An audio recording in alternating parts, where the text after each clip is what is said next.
Oh, shit.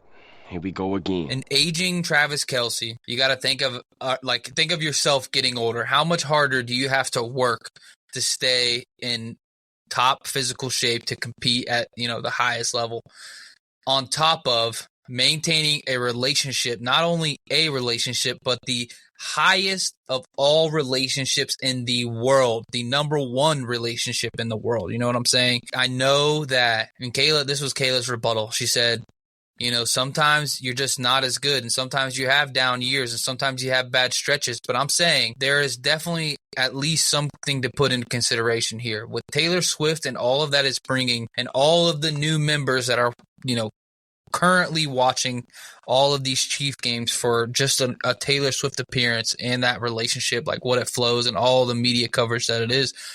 I fully believe Travis Kelce is in over his head when it comes to how far distracted he is from outside of football. I feel like because he's been so great, he can just show up, him and Mahomes will be on the same page, and everything will work out. Now, granted, I'm not at the practice facility. I don't know what the Chiefs do in all of their off time.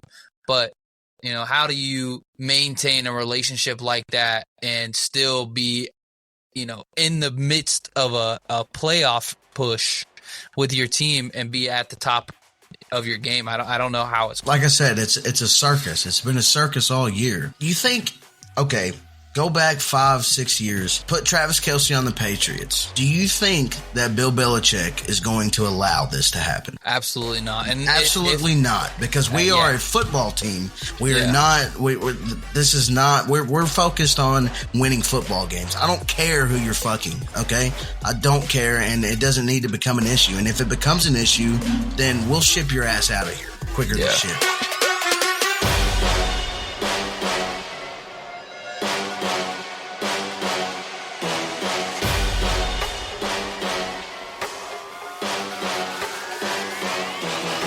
Ladies and gentlemen, welcome back to yet another episode of Real Conversations with Cozy and Murph. We are recording Thursday night, 12/28, and it is 8:17 in the afternoon. The Jets-Browns are about to kick off. So prior to anything, we're going to go ahead and say who we got. I'm going to say I've got the Browns. I know this might be a tough game. I don't think they cover. But we just want to get ahead of this and say that we have not cheated the system. Yeah, because I'm not trying to give up another pick. I need this pick. I'm taking Cleveland as well. I did take them to cover the 7.5, but that was based on the understanding that Amari Cooper would be playing. So, retrospectively, I probably wouldn't take them to cover, but let's go Browns. Okay. I'm riding the Brown train. I want to see Cleveland go to Browntown. So I'm kind of pulling for them. I like this whole story with Joe Flacco. It's a cool story. It's a fun story. For an updated standings, we'll tell people as well. Right now on the season, I am 134-88. Murph is 139-83.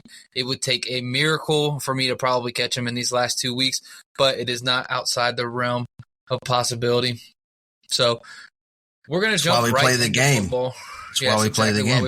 It's been a good season on us. I mean, for the most part, if we were taking money lines, which I'm going to do the math after the end of the season, I'm sure we've done fairly well for ourselves. I feel like next year, I'm going to take every game that we pick, and I'm going to put 25 cents on it, and we'll do money line and just see what we got at the end of the year. All right. It's like I need to really get into the betting to kind of change, hopefully, my outcomes scenarios. I'm deep off in it. Once it hit Kentucky, it was like his worse than meth. Yeah, it's like dopamine hit. I swear to God that's why they say side tangent. And I know we're early off in the episode, but we'll just start. It's so funny to me how like all these. Like you're listening to podcasts on Spotify or whatever, and then you hear an ad. It's like FanDuel. If you have a gambling problem, call blah blah blah blah blah blah blah. In Kentucky, it's the age of 18. Blah blah blah. What other addictive substance do they do that for? None. It's like they know going into it. They have to put this disclaimer that, hey, you might get addicted to this shit, but we're going to give you 365 free bonus bets or dollars in bonus bets. It's just funny to me how it's like okay for gambling sites to do that. But like in any like alcohol or any other substance, you would never have that. They wouldn't even, they just let you die in the street, basically, like a dog. Let you give up your house and everything you own on a parlay. Oh, son, you lost your house? Here's 50 free. I know we've said this before, but it's just funny that that's the reoccurring theme. The last thing that we put out, though, and I'd like to get to football, but I think we should touch on this at least. The last thing we touched on before we went off on our Christmas break was obviously Christmas and the greatest things of Christmas. Murph, how was your Christmas with your family, Emmy? Everything went well. Travels was all good. Yeah, it was a good time. You know, it always is. I've never, honestly, I can't remember ever having a bad Christmas, you know? Yeah. And so I'm grateful for that fact. And the only thing that I wish for is let's condense it down. Okay. We went to like 5 different Christmases. It's like, you know, I'm glad that we can all get together for the holidays, but let's, you know, 3 Christmas parties is good for me. I'm good after 3. You know, like I don't need any more. Like I'm just not the festive type of person already.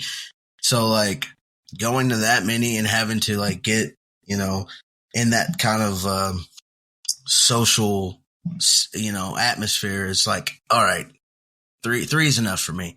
But, you know, had a good Christmas. I got everything I asked for. Got me some pillowcases, got me some tools, you know, so can't complain. What about you, JD? How was your Christmas? Christmas went well. It went really well. I definitely made out like a bandit. Kayla's family blessed me up and down, and it was a lot of travel back and forth. It was like my dad's house and all, you know, out to Kayla's for her family. Then back on the 27th, yesterday to my mom's, and just been a lot of back and forth. So it's nice to kind of sit down finally. But I will say I'm blessed. I know that I'm blessed with, you know, good people, good family. And I ate a lot of good food. I probably put on 10, 15 pounds at least. Oh, for sure. That's like our family. Like we show out for the dessert. And like, I guarantee you I had at least 8 slices of cheesecake. I do be loving some cheesecake, dude, bro. Different iterations of cheesecake, but like all with a base of cheesecake, and it was so delicious. New Year's, 25 pounds. That's my goal.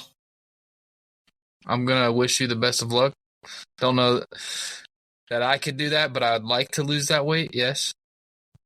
But I don't know if it's even possible for me at this point. Yeah, exactly. At this point, I would be okay with like 10. Well, Kayla's family, her mom, she, you know, the Ninja Foodies, and they're like the all-in-one cooker thing. Yeah, like the air fryer and the oven toaster and all that. She got one for us for when we get a place, but it's like just because of that thing alone, I'm going to put on 15 pounds. Right. Just because of pure convenience alone. You know, like don't get an air fryer. You're done. Well, we already air fry all of our food. Oh, shit. Okay. It's just adding on. It's so easy. Like, yeah, I mean, I get it, but that thing's probably nice. It's so nice. I'm very thankful. Is a nice brand. Yeah, it's so nice. I'm very blessed. I keep saying blessed, but it's nice. I can't lie. I didn't expect any. I didn't even think anything of like. I didn't know of that. I know that her mom has something similar, but they got this nice one. But we won't rant about Christmas. We need to get into football. We want to watch football, so we've got to kind of play it in the background here. Christmas is great. New Year's is right on the corner, so everybody, you know, get all your sins out of the way now because we'll wake up a new person by the time, you know, our next episode comes out. We'll be brand new people. Maybe it'll be Murph and Cozy by that time. Let's start a rundown. We'll run through everything from this last week. and we'll get it out of the way. We can start Steelers, Bengals. We both had I said something You about talked the me Bengals. in. Yes. You talked me into the Pittsburgh. Yes, I talked you out of it. And, I mean, the Steelers showed up when they needed to. They pulled one out. They pulled a hat out of the bag. It's Mike Tomlin legacy spot right here. You know, I mean, never had a losing season. Underdog, home dog against a divisional opponent. Jake Browning's coming off, you know, a meteoric rise. And, you know, it was just a good spot for the Steelers here to get back on track and have a good game. And, you know, if it wasn't for you, you know, talking about Jamar Chase and Joe Mixon both being out, I probably would have took the Bengals.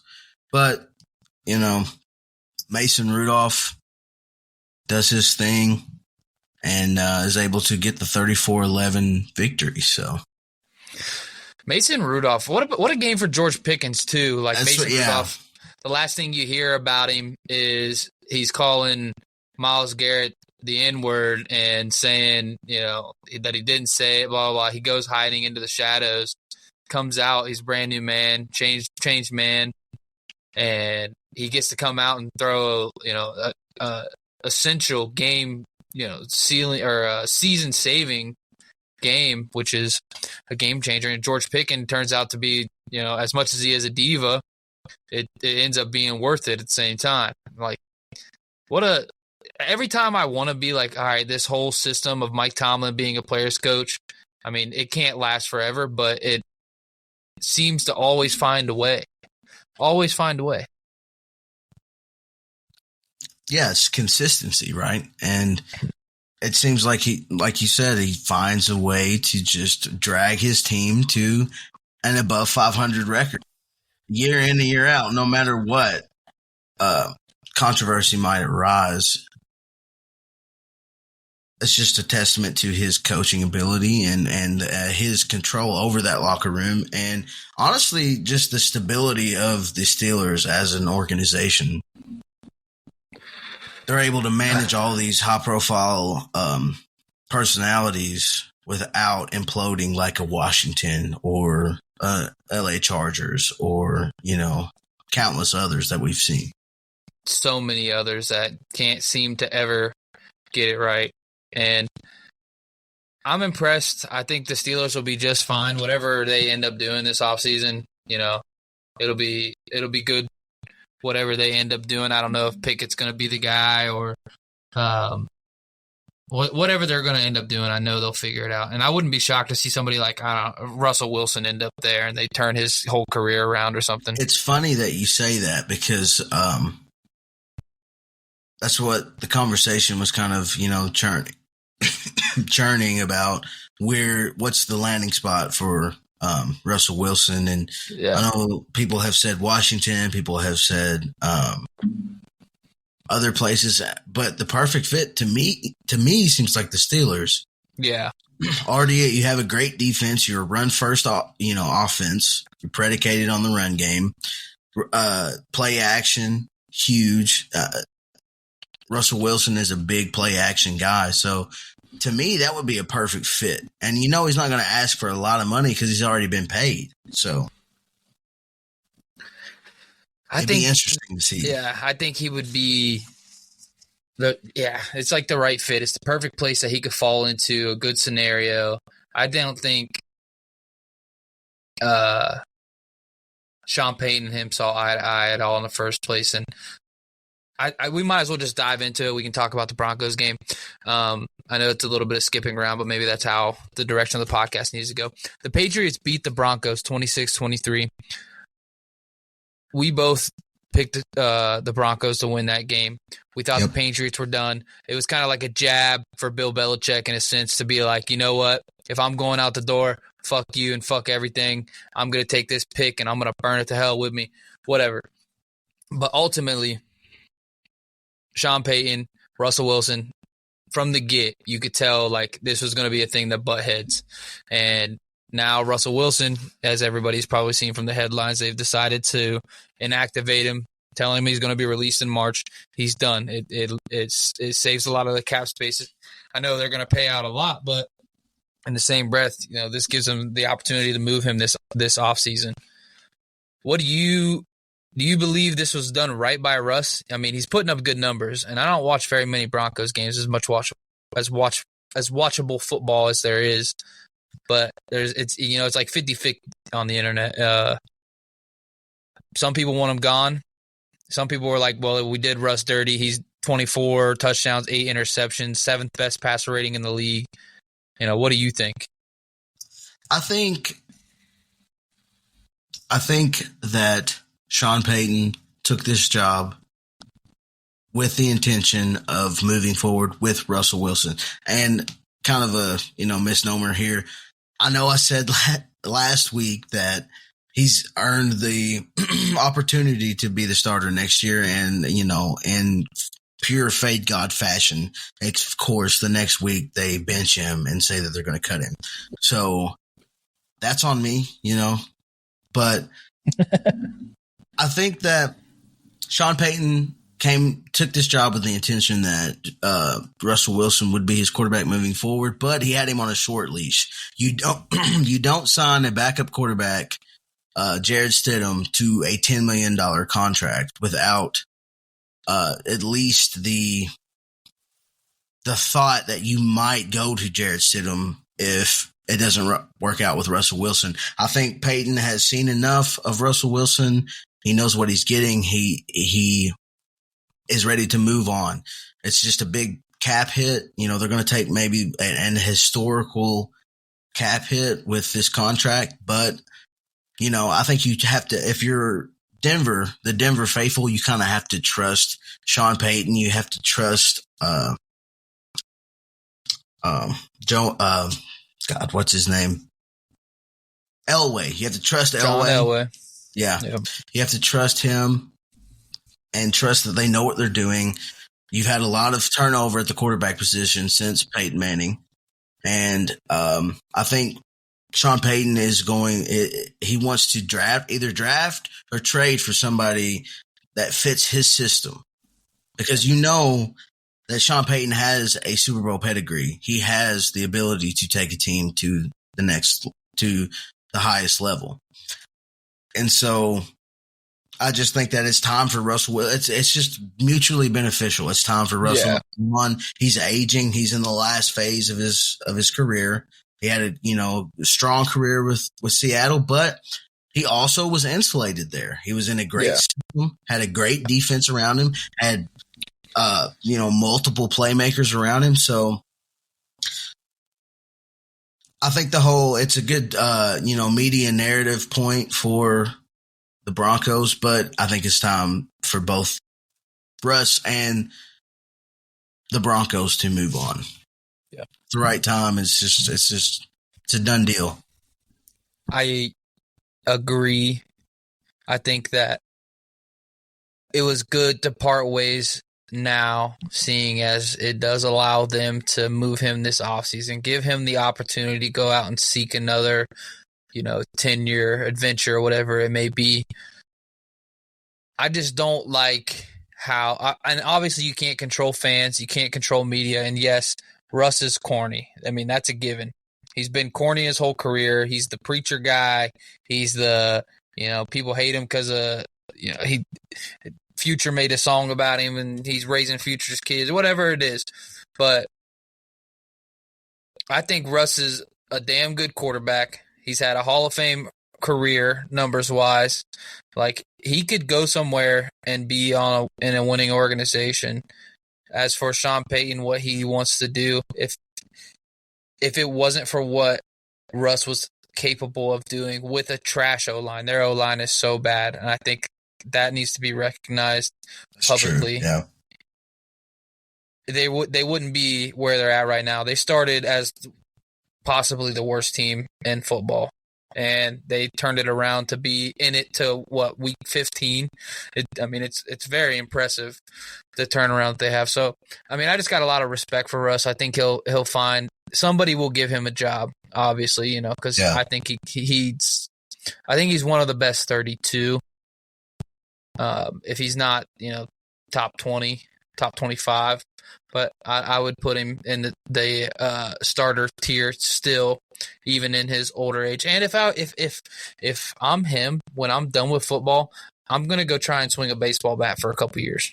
I'm gonna try and get on the big leagues roster somewhere. Like go play utility second baseman for the Dodgers. Fuck, they'll pay you. I mean, shit, that's what I would do if I was him. I mean, he's got options, you know. He got options and he got money. That's for damn sure. I was thinking though, this is probably me rambling. This probably should be off talk air for everybody. This is between me and Murph. Don't listen. Maybe we need to start directing how we do our recap stuff. Maybe we don't have to touch on every game, but highlights of major things in the last week. You know what I'm saying? I think yeah, maybe I agree. Yeah, for sure. Yeah. Because there's a lot of games that, like, you know, like are not even worth talking about. Yeah. Because there's no reason to talk about. I mean, like I was looking back. I was like, yeah, we could talk about Bills Chargers. I mean, it's typical Bills playing to their opponent. Easton Stick might be a guy. That's about it. You know what I'm saying? I think we just got to get better at recognizing games that we should talk about, and then games we can kind of just we can kind of just give a few you know, sentences about. And but yeah, so like, you know, I don't know about you, but the games, some of the, you know, one of the games that really stood out to me, obviously the Cowboys Dolphins fraud bowl. The as part of my take said, the narrative bowl, the headline bowl. It was the battle of the frauds, as you say, and it was a ugly slugfest. But I'll give Dak credit, all right? And I've grown to respect Dak. He's a fighter. I'll give him that. He took the team down the field, and this Cowboys defense is supposed to be, you know, the top of the top, and they let Miami and Tua go right back down the field, put them in position to let Jason Sanders kick a game winner. It's either the fact that they're two above average teams who could win a playoff game, or they're both frauds and neither can play on the road, and they're both going to have to play on the road in the playoffs. Yeah, it's just what we've been talking about all year. The Dolphins finally beat a team that's worth their salt, and the Cowboys, but are the Cowboys really worth their salt? You know, that's the question. The Cowboys, it seems like every big game that they need to win, they always find a way to choke. Yeah. They put up a good fight. 20-22 was the final score, but the Dolphins came away in the end. And I just don't, you know, I don't see the Cowboys winning crucial games in the playoffs. I just can't see that. And I don't see the Dolphins either. I mean, there's some big games coming up this next week. I know Cowboys play Detroit. Yeah. Dolphins, who do they have? Ravens. They play the Ravens. So, I mean, this is another make or break. Not make or break, but, you know, this is going to reveal a lot about who these teams really are. Yeah. I feel like the Cowboys, dude, I'm not trying to I'm trying to be an unbiased person here. Obviously, I'm an Eagles fan, but there's a different intensity when they play the Eagles in the season. Like, that is the best you see them all years against Philadelphia in any season. It's like they show up very confident, very good, well-structured, planned, organized. Like, they know their offense, they know what they're going to do. And it seems that every other team or game plan, they like just stray away, or they get, I don't know, kind of bullied away from what they want to do. It doesn't make any sense to me. I don't understand it. It's like they've shown glimpses of being great, but it's just, what does it come down to? Why are they not good? They have all the talent in the world. That's a good question. And Is it Mike McCarthy, you think? I think it has a lot to do with Mike McCarthy. I think it has a lot to do with Dak just not being clutch. I mean, there's just some guys that are clutch, and there's some guys that are not clutch. Dak puts up great numbers. He puts up MVP caliber numbers. But when it really matters, when it comes down to it, who's going to make me a play? I don't believe in Dak. I just don't. And I've said that from many years ago. You know, it's like, who's going to make me a play? When it comes down to it, I know Joe Burrow is going to make that throw. He's going to make the right read. He's going to make the right decision. I can trust him. You cannot trust Dak Prescott in a high-pressure situation. He's going to either throw a bad ball and it's going to be a pick, or it's going to be a bad incompletion, or he's going to step out of bounds, or whatever the case may be. It comes down to the coach and the quarterback, the two most important components of any football team. McCarthy is too conservative. It's like we were talking about last week. He's got to catch up with the times. You know, we're in this new age of coaching where you have to take risks. You have to be aggressive on offense. You can't just run the ball 3 times, punt, and then, you know, even though you have a great pass rush, your defense was not able to get the ball or not able to get the job done. Yeah. And so I just feel like Jerry Jones has this expectation and has this patience, which is usually, you know, a good thing. But like, man, the Cowboys have had so much talent over the years and they've just squandered every bit of it. That's crazy. It's sad. I mean, the Dolphins are a team that I feel like are on the up. I feel like the Cowboys are at. Well, we know what the Cowboys are, dude. We know what they are. Like they're at their pinnacle. They're at their peak. This is the, you know, some of these weeks, this is the best you can get out of this team, which is the ceiling is, I mean, it's a pretty good team, but they're very inconsistent. And as much as I want to say the same thing about the Dolphins, at least you can look at the Dolphins and say they have young roster pieces that are still on the up. Waddle, A-Chain, Tua, 3 years in the league this point. They have arguably the best skill position core, you know, of any team. Yeah. And they have they're all young. They're all on contract. Exactly. I mean, they've got a future. And they have one of the best coaches in the league as well. So, and I can't say that about McCarthy. And you can't say that about Dallas. Exactly. Yeah. So, I mean, it's looking up. The Dolphins are trending up. We'll see what they do in the playoffs, but you know, this is a fixture. This is something that we could see becoming a fixture. Dolphins going 10+ wins every year, you know? Yeah. As long as they stay healthy. Ravens and Bills to close out the year. It's going to be tough. If they go 1-1, that's a good. That's a win. I mean, it's a win. But the Bills are fighting for their playoff lives. So I mean, I don't know. I mean, it's been a great season, great story for the Dolphins. I think they're doing better than what we all expected. The Cowboys, though, I mean, they were in position. They would be tied for the 1 seed right now if they didn't blow this game this last week. They'd be 11-4, just like the Eagles, just like the 49ers, and then right in prime position to, you know, get a 1 seed. And they just soiled it away, and now they've got a battle coming up with the Lions, and the Lions coming off a huge win, which we can just jump right into that. The Lions beat the Vikings 30-24 to clinch the NFC North for the first time in nearly 3 decades. That means my old ass, your old ass, we haven't seen a Lions clinching, winning division in our lifetimes. And I was listening on the radio, and I'm probably rambling, but I was listening on the radio, and they were talking about the interview from Dan Campbell when he came in and they hired him. And there were other coaching options, and all of NFL media was basically roasting the fact that they hired this man, and he went on stage and said, you know what, you might knock us down, but on the way back up, we're going to bite your kneecap off, and you knock us down again, we're going to get back up and bite your other kneecap off.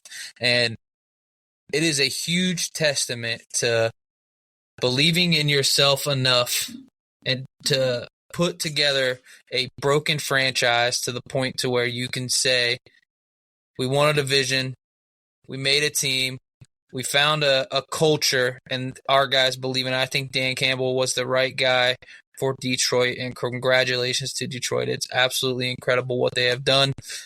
Jared Goff, everybody wrote him off when he got traded from Sean McVay to Dan Campbell.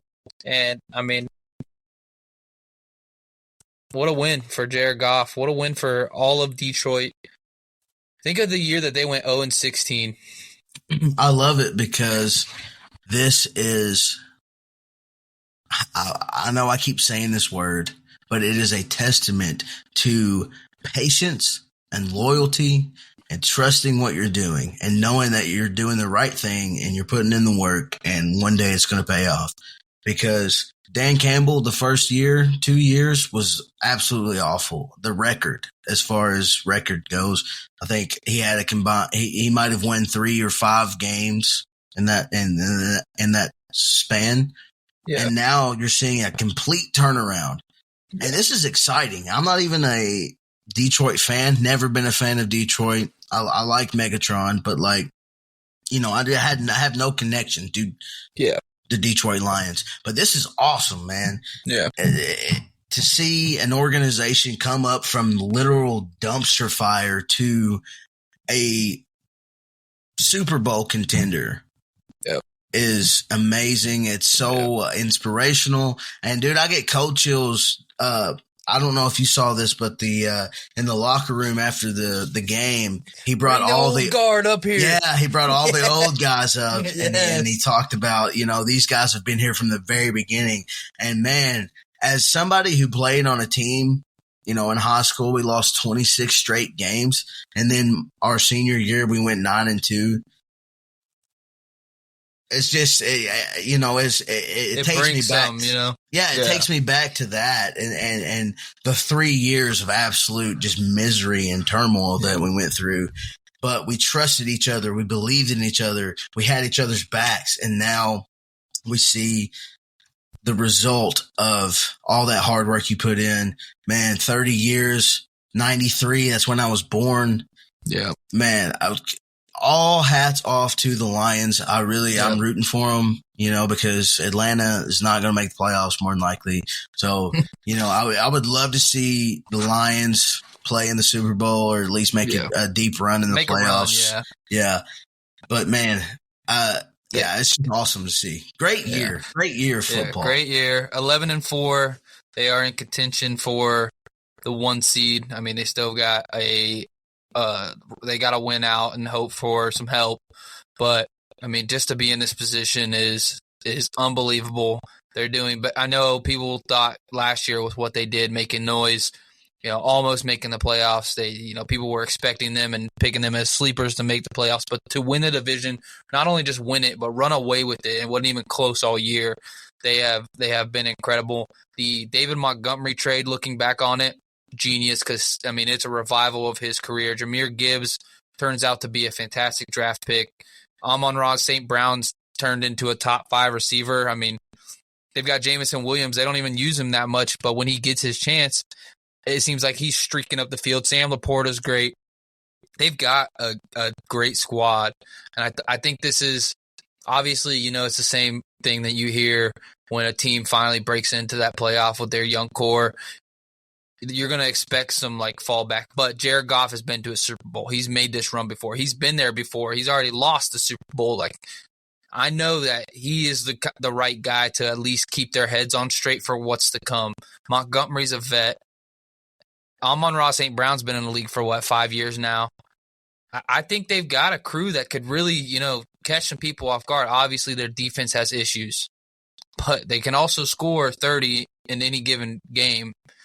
I'm pulling for Detroit. I'm definitely at least go win a playoff game. Don't let, and this is a headline that people will be looking at, don't let the Rams, the Browns damn near scored. Sorry. Don't let Matthew Stafford and the Rams come into your house and knock you off, because that would be the greatest movie ever made. It would be a 30 for 30 probably. Yeah, they're just hungry and they're ready. They're ready to make a run. So I'm excited to see what they do this playoffs. For a quick update for people, it is 13-7.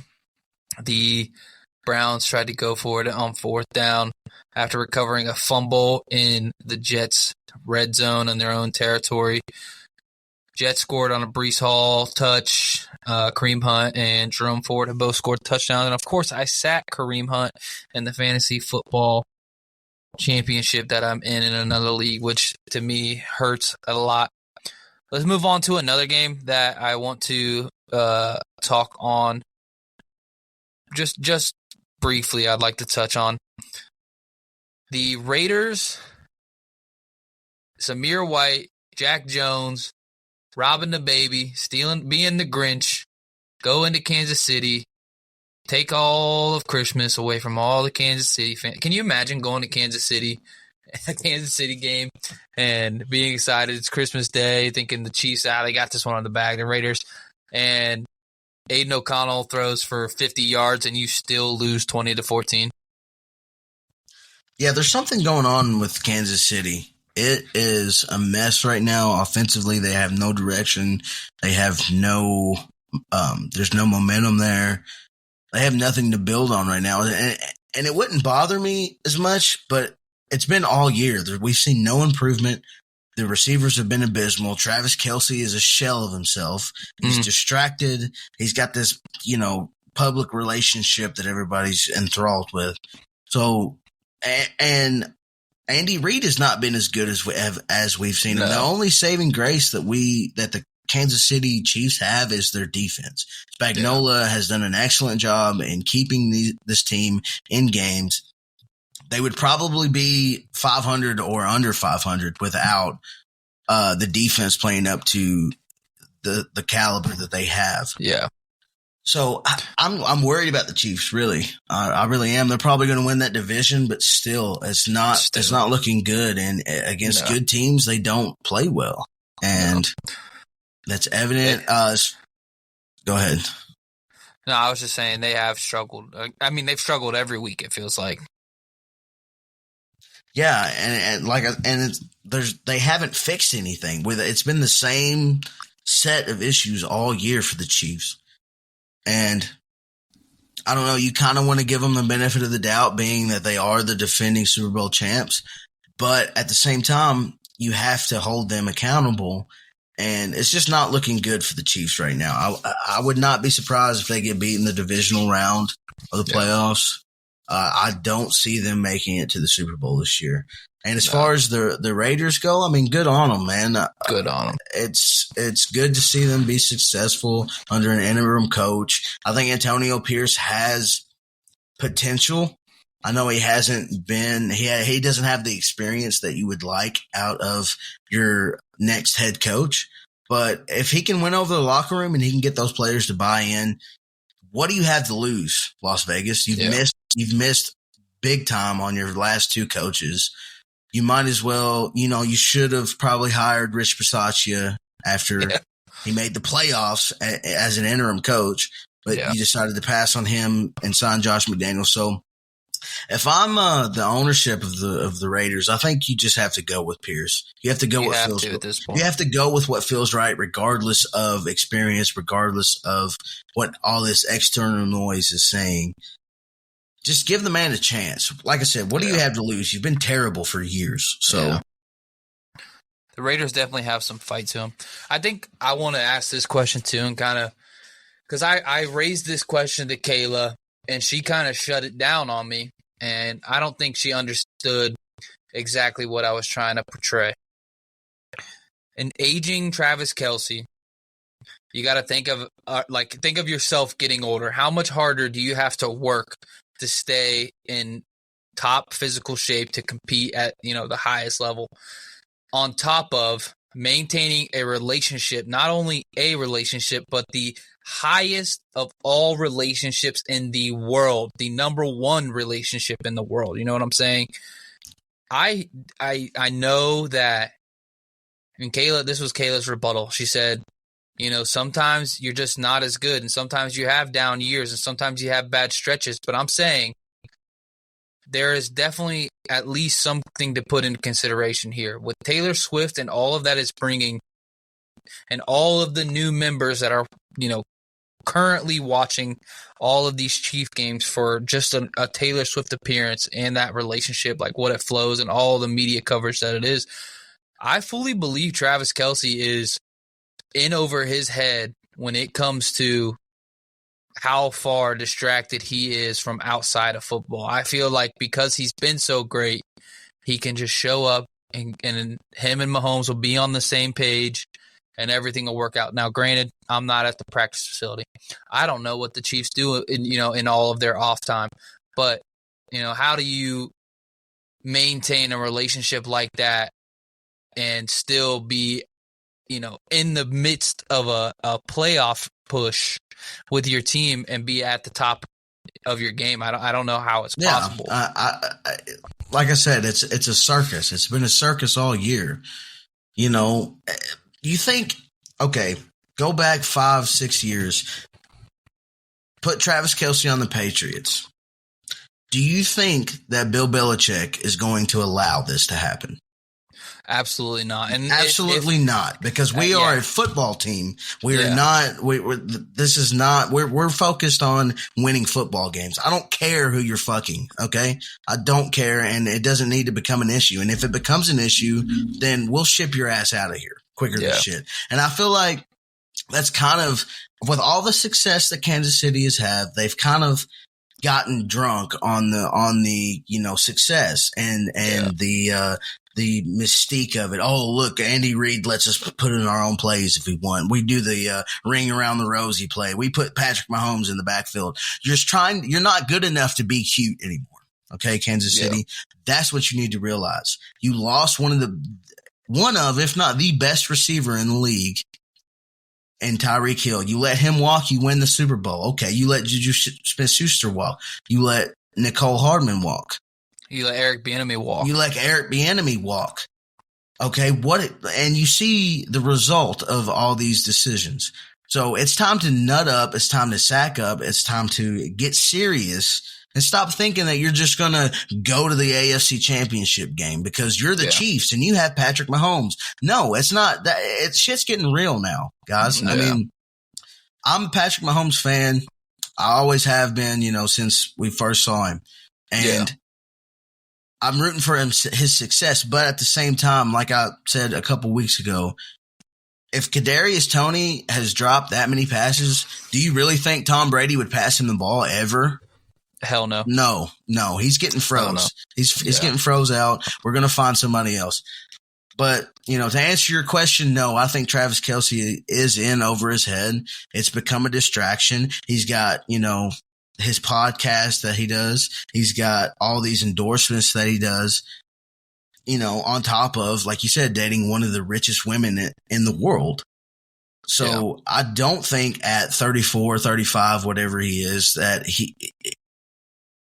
you can't be laser focused on two things. You either have to be focused on winning football games or you have to be focused on maintaining a relationship. Yeah. He seems like he's a shell of himself right now. Yeah.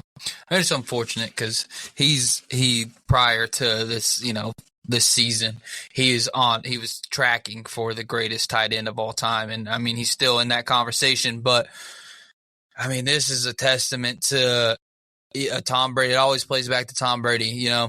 This is why I think dynasties don't ever work. It's because once you get a couple, you start to relax. Yep. And Tom Brady, and as much as I hated on him when he played, I have learned more over time, with the loss of Kobe and you see in LeBron, like I've learned that you respect greatness for what it is because it does not happen every day and it doesn't last. Come around. Yes, it does not last. So when things are great for a long time, there's a reason for it. And these people do what they're supposed to do day in and day out. I mean, I like you said, I've stood beside you and cheered for Patrick Mahomes, Yeah. And to see what this season is, it's hard to watch. As much as I've also hated on Patrick Mahomes and the Chiefs, obviously they beat my Eagles in the Super Bowl last year. They're so good, you can't help but love watching them play. Like, yeah, it's irritating when it's against your team, but when it's against anybody else, it's like, did you just fucking see that? But I haven't seen a moment like that this season in any any aspect, and it's kind of sad to watch. And I'm hoping for better for the Chiefs, but I don't think there's a turning point. I think I've told you and texted you many times, I think they either lose wild card or divisional round, and this is just a year where they have to look themselves in the mirror, and hopefully at least Kelce comes back and tries to put everything back together. That, or he just decides, you know what, maybe I'm done with football. I'm going to go focus on life. Okay, hot take here. I think because, this is probably Jason Kelce's last year as well. It is. It is. Who's to say that they don't go off riding into the sunset last year? It is what it is. If they meet in the Super Bowl, so be it. But maybe who's to say they haven't made a pact already that, hey, this football thing, it's been fun. It's been a ride. But, yeah, we've done all we can do.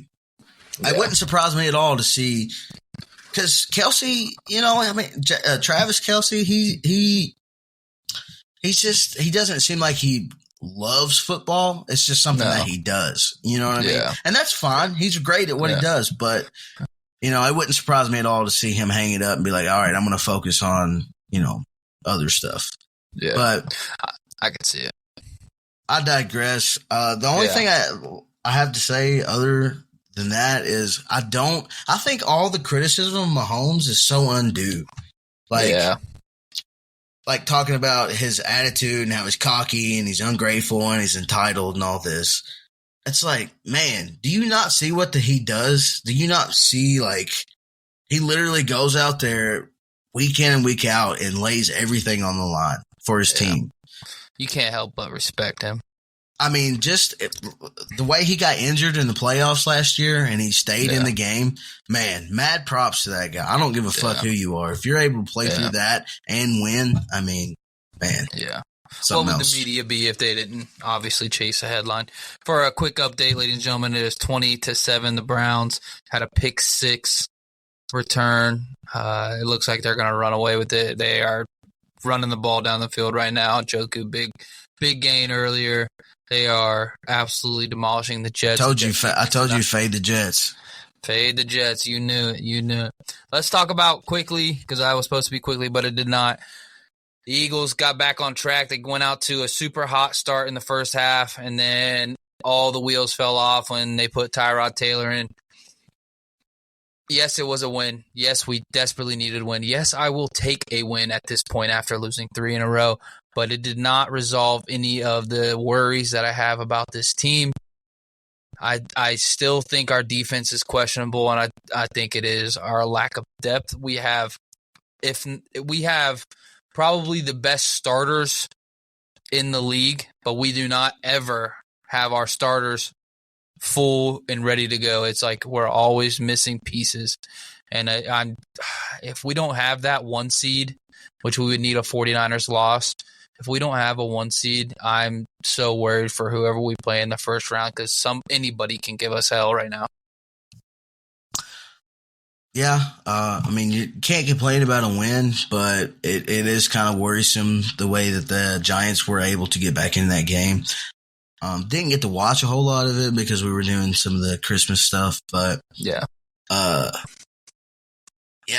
still a lot of unanswered questions for Philly. I think you just gotta get healthy, gotta shore up the defense, have to get Jalen Hurts right and trending back into the right direction. I feel like the last 5 weeks, month and a half, he has not been great.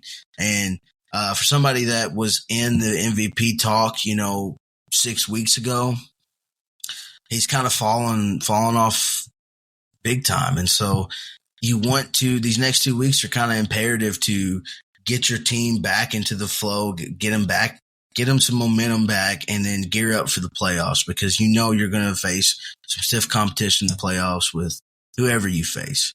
And you can't take anybody lightly if you're the Eagles. We saw with San Francisco and Baltimore. You can't take anybody lightly. Not this year. Yeah. Yeah, it's gonna be tough. I'm worried. I'm hoping we have a better showing against the Cardinals. Cardinals have been playing better than what they were at the beginning of the season, but I'm not going to sleep on what Kyler Murray can do. I think we need to bring our A game. We're obviously still fighting for the 1 position. We're still fighting for winning our own division if we can't falter 1 spot. But let's talk the matchup of the week, and we'll call this our recap, and then we'll go right into picks. The matchup of the week, what everybody called the Super Bowl preview, was Ravens 49ers, and everybody saw, the whole world tuned in on Christmas Day, 8 o'clock at night, to see Brock Purdy get eaten alive, unfortunately. 4 interceptions, got benched for Sam Darnold, and Lamar Jackson proved that he was still the guy, and people need to stop disrespecting his name and put him back where he belongs on top of the MVP conversation year in and year out. Lamar Jackson is still that guy. And good for the Ravens, after everything that they went through this offseason with where's Lamar going to go. And we're not far removed. We're not even a full season removed from the debacle of what is they going to do. Are they going to pay Lamar Jackson? And at this point, they are the number 1 seed. They're going to win their division. I mean, they've lost every quarterback in their division, but still, they've put up a showing against every team that they've faced. And, I mean, it's a testament to, losing Dobbins, losing Gus Edwards for half the season. He just comes back. Losing Mark Andrews. They've had Odell come in and out. I mean, the Ravens, we thought that the 49ers were in a league of their own, but maybe it was the Ravens the whole time. It's been the Ravens. It always was the Ravens. They were thumping teams, in the first half of the season that turned out to be really good football clubs. What I have to say about the Ravens is kind of a callback to what I said earlier. Great head coach, great quarterback, great system designed to fit that quarterback, great culture around that football team, in that locker room. Harbaugh's been doing it for years. He's already won 1 Super Bowl. It's just a well-organized machine, a well-oiled machine. I feel like the Ravens, year in and year out, when was the last time you can remember saying that the Ravens suck? Been a long time. It's been a while. It's been a while. So, man, nobody saw them coming out and just absolutely blowing the doors off of the 49ers like that. We all said that San Francisco is the class of the NFL, the Super Bowl favorites. I mean, I even said that last episode. So, boy, was I wrong. The Ravens come out and just whiptail, and they do what they do.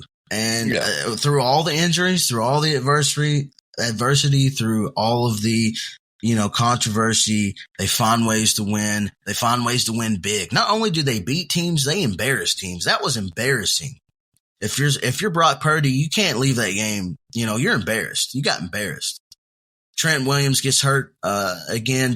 Don't know if he's going to be healthy for this next game coming up.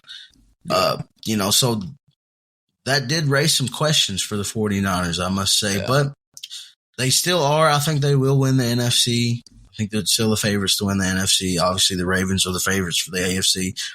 But that's why, like I said at the beginning of this episode, that's why we play the game. We have to, we have to see. I think I think the Ravens brought to the forefront a blueprint for how to face the 49ers, and it is to mix your schemes up and just always relentlessly bring pressure onto Purdy. Because, yes, I'll give Purdy credit. He's got a quick release, but I definitely think in the face of a defender, he panics a bit, and he's used to having at least Trent Williams pick up any block. But if he doesn't have a full healthy Trent Williams, I think it's definitely a recipe for disaster, and the Ravens proved it. And they reminded the world that Jadeveon Clowney is still alive and still a game wrecker because he was in his face the entire game, it felt like.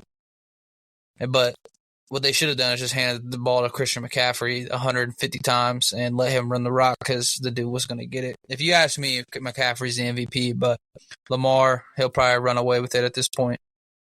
Yeah, I think we put the Purdy MVP conversation to bed. I think that's over with, done. Now, like I said, Lamar Jackson is the front runner. He's probably going to win it all, win the MVP, if not win the Super Bowl and the Super Bowl MVP as well. So, yes, sir. Like I said, we'll see. Good week of football. Man, on to week 17, we only have 2 weeks left, and that is so depressing.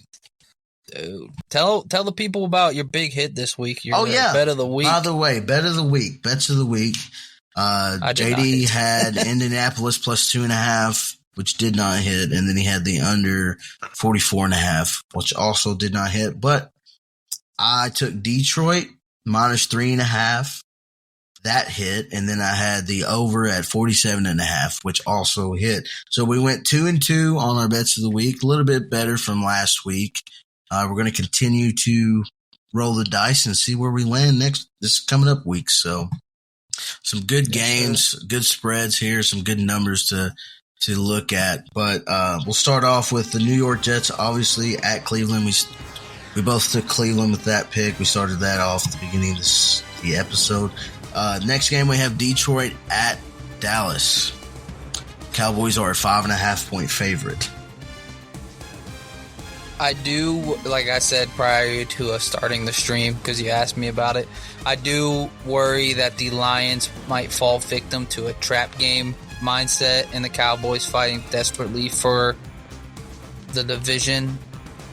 But I want to take the Lions, I do, but I think the Cowboys are more desperate at this point. The Lions know where they're at and what they're doing, and they're in. So I think I'm going to take the Cowboys here. Yeah, I'm going to take Dallas as well. They're superb at home. Detroit's been up and down. They just come off a big emotional, division title win. So I'm going to fade Detroit here. I'm taking Dallas. Yes, All right, sir. Next game, we have Atlanta going to Chicago. Bears are a 3-point favorite. I'm going to go ahead and take Chicago here. I just, coming off that big win, 29 points against Indianapolis, I don't think Atlanta's going to be up to the challenge of a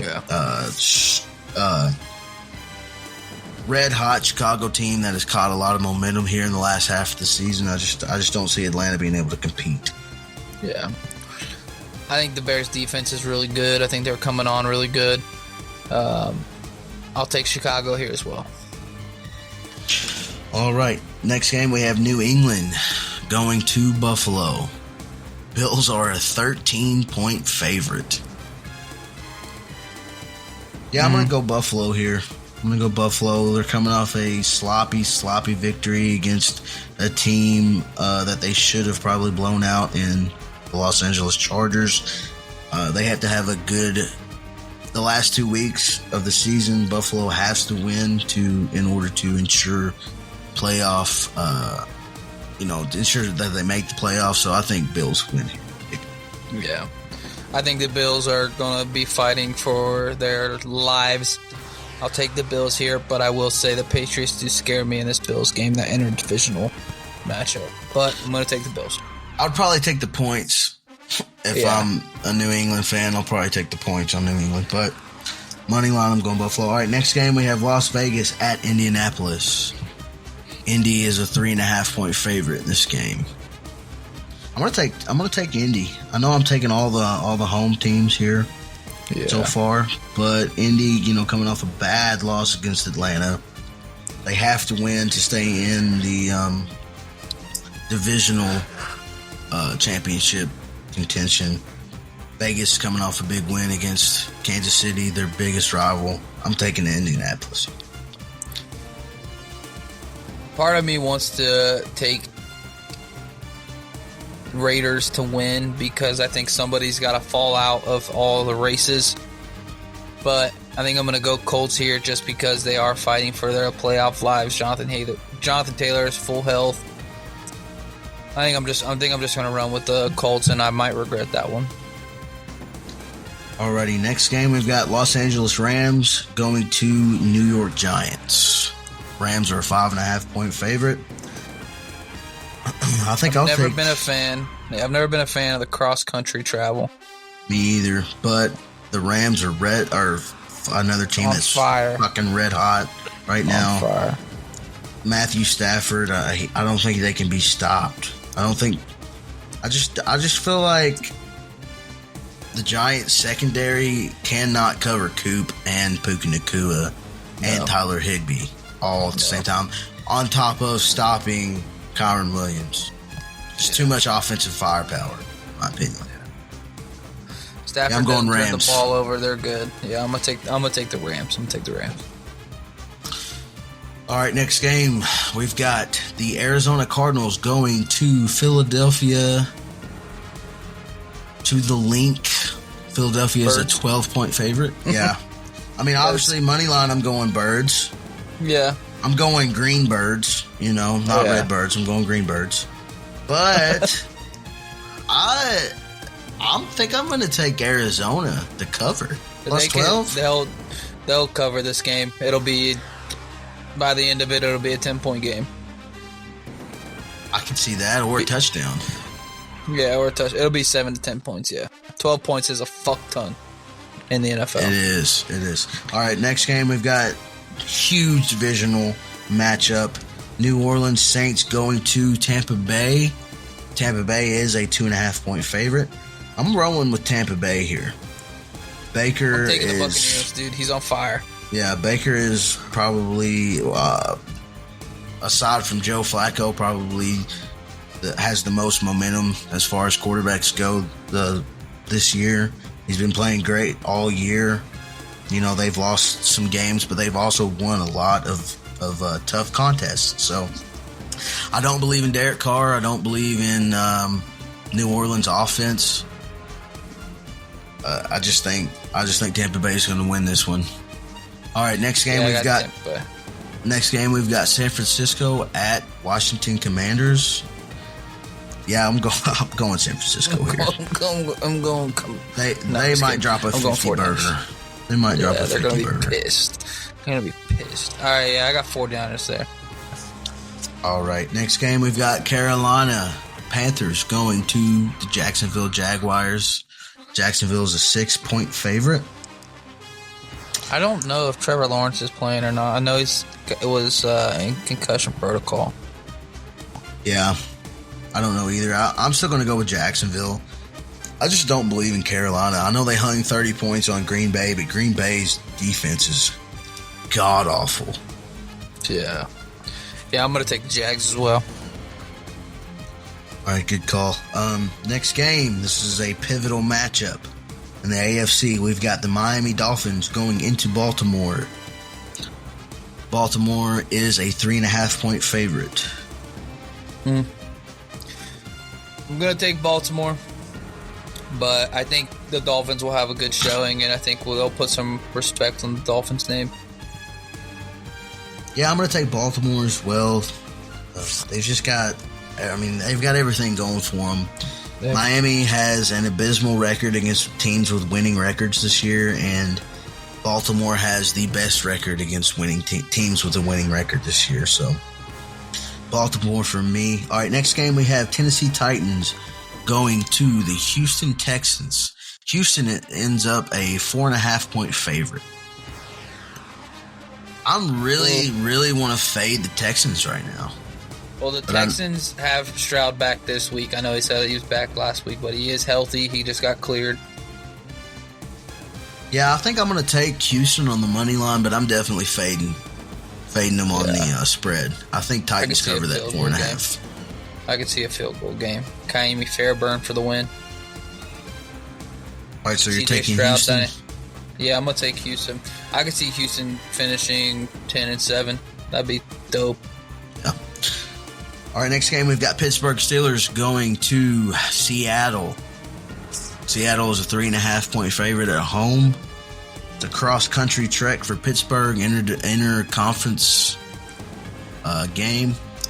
I like Seattle here at home. I like Seattle, yeah. I don't want Mason Rudolph. I don't believe he's prepared to start that long of a road trip. George Pickens' confidence is at an all-time high, so he's probably going to be egotistical as hell.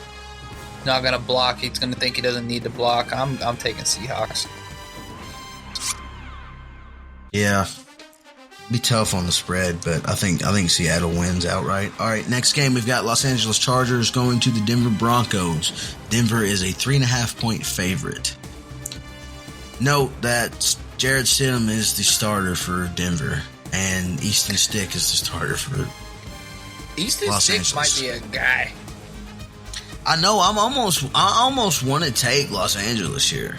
Like I'm really almost do. there, bro. Like I think this might be a fucking abysmal showing for the Broncos this weekend. it's a home game. I don't know, dude. I have a gut feeling. All right, I'm going with LA. I'm going with LA. I think Easton Stick gets his first win as a starter. It's just I don't think Stidham's a guy. Well, we've seen what he was in Las Vegas. I mean, he's just not that good. All right, next game we have Cincinnati Bengals going into Arrowwood to face the Kansas City Chiefs. Chiefs are a 7-point favorite. 7 points is a lot for this game. I like the idea of Cincinnati getting revenge and just destroying them, winning that division. They could really put a hamper on that. Yeah, that would be tough. I will give Patrick Mahomes the benefit of the doubt until I cannot no more. So I will take Kansas City to win money line, but I don't know about 7 points. Yeah, I'm taking Kansas City to win here outright. Could easily see Cincinnati covering the 7. Yeah. So. All right, last game. Green Bay Packers at Minnesota Vikings. Minnesota is now a 1-point favorite. I'm taking Minnesota, dude. Fuck Green Bay, man. Fuck Green Bay. I've been saying it all year. Hall. Is that who's starting? I thought Mullins was starting. Yeah. Nah, they announced today that Jaron Hall was starting. All right, well, I'm still taking Minnesota because fuck the Packers. Yeah. Fuck. I like Jordan Love, but that whole organization is so dysfunctional. I just can't bring myself to be in that train. And I think Minnesota, they've got a warrior spirit, I want to say. But for the sake of being different, I will take the Packers on the road, fighting for their playoff lives. All right, that does it for our Week 17 pick'ems. JD, do you have a bet of the week?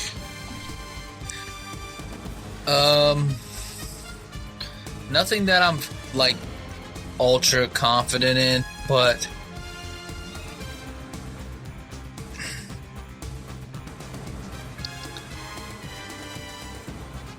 come back to me. You do yours. All right, I'll do mine. I'm going to take Chicago at home, -3 against a Falcons team that is coming off probably the biggest win of the season as far as points go. Haven't put up 29 points all year. I just think Chicago has the momentum. I think, Justin Fields has a lot to prove these last 2 weeks. I think he wants to stay in Chicago. He's going to have to show out. So that being said, I'm going to take Chicago -3, and then I'm also going to take the over. I think there's a lot of points scored here. Just not a lot of defense. Yeah. I want to take the Bills to win their money line, right? But they're not going to cover 13.5. So I'm taking the Patriots to cover the 13. Okay. But I'm going to take the under because the Bills just played down to their shit opponents, and it's going to be an ugly defensive game, I think. It'll be like fucking 14-10 or something bullshit, and 9-6, 9-7, some ugly-ass game, I feel like, in Buffalo. Probably shit weather. It's supposed to drop down to the 30s over the weekend. I think that's what I'm riding. I'm feeling that one pretty like the most confidently. I think the Patriots cover and still lose. That's not a bad bet. That's a lot of points, and New England is known to show up for divisional games. So we'll see. That being said, that does it for Week 17. Yes, sir. Oh Lord, Ohio State plays tomorrow. We have Missouri in a game that does not fucking matter. But we also have this weekend New Year's 6 bowls. Maybe we should touch on that real quick. College football playoff is going to be kicking off this weekend, Monday. And What are you feeling? Alabama, Michigan, and then Texas, Washington. I'm feeling. I think Bama wins. Okay. I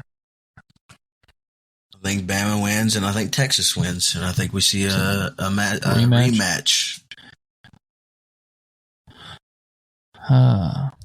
I'm feeling Michigan, Texas, and I think everybody is sleeping on Washington, obviously, but Texas opens up as a 4-point favorite. Michigan opens up as a 2-point favorite. I just If think anybody's going to have their team right, it's Saban. right, and I just think that Michigan has not faced a quarterback with the threat of the legs as far as Milroe goes. Yeah. I think Milroe has poses probably the greatest threat on the ground that Michigan has seen from a quarterback this year. Yeah. And plus, it's just a different conference, you know? I mean, Big Ten is a great conference, but SEC is different, bub. I think we all know that, you know? And so it's just going to – if Michigan is able to weather the storm and able to respond and buck up and meet Alabama's, you know, initial surge, I think Michigan can pull this off. But I just – Bama, all the experience goes with Saban. You know, they've been in this position before. So all the pressure is on Michigan because nobody even thought Alabama would make it to the Final Four. Yeah. So, I'm going to take Michigan, Texas. Yeah, I think I'm going to go Bama, Texas. But as far as Washington, you know, they could come out and score, you know, 38 points. But I don't see that happening against Texas. Texas, I feel like they have a pretty solid defense. You know, Quinn Ewers he's going to show out. This is his, you know, stage. You know, they have a lot of weapons on offense. Sarkisian's going to be on point. But I could see this game going either way as well. I mean, Washington, they've been great all year, 13-0. But at the end of the day, I think I'm going to go Bama, Texas in the national championship. All right, good call. Major matchup for this weekend, ladies and gentlemen. Keep your eyes peeled. Tomorrow night, 8 p.m., Missouri, Ohio State in the Goodyear Cotton Bowl Classic. Saturday, noon, we have the Chick-fil-A Peach Bowl, which is Ole Miss, Penn State. We have the Capital One Orange Bowl, 4 o'clock, which is Georgia, Florida State. I think Georgia will fucking murder Florida State. We got the Fiesta Bowl, which is Liberty at Oregon. That would be a huge win for Liberty if they find a way to pull that off. Citrus Bowl is Iowa, Tennessee. And then obviously your Rose Bowl matchup, which is Alabama, Michigan. And then your Sugar Bowl matchup, which is Texas, Washington. A lot of good college football. People have forgotten about college football. It ain't been played in a couple weeks. So everybody get some football pants on because we're back full bore. We're running out of time. This is the last couple weeks of college football, so get it in while you can. Cheer for your team. Cheer loudly. Cheer proudly. Aside from that, Murph, dude, you got anything else you want to touch on? How's the Cats been? Pretty good?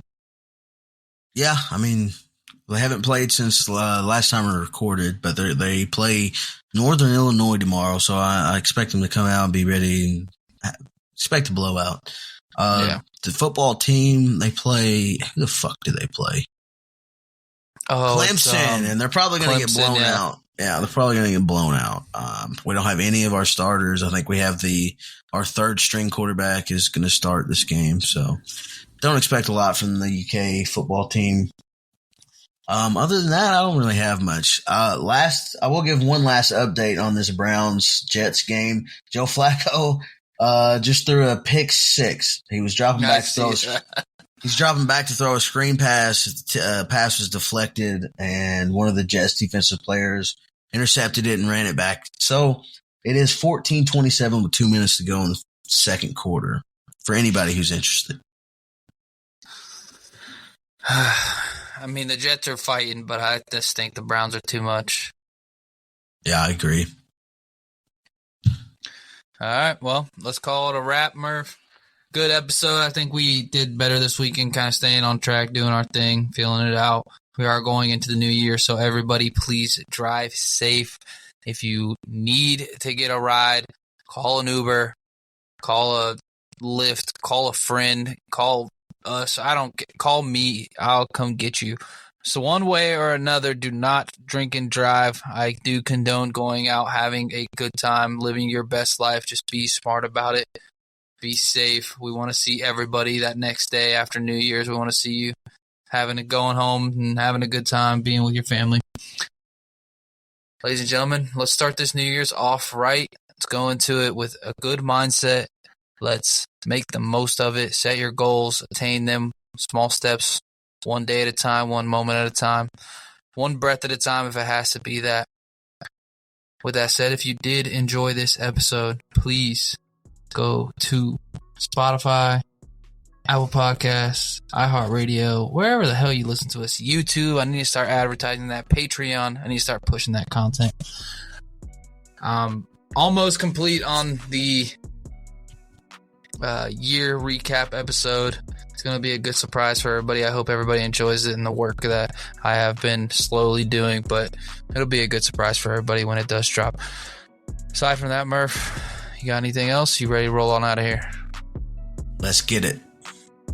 Let's get it. All right, ladies and gentlemen, we love you guys. Peace. Peace.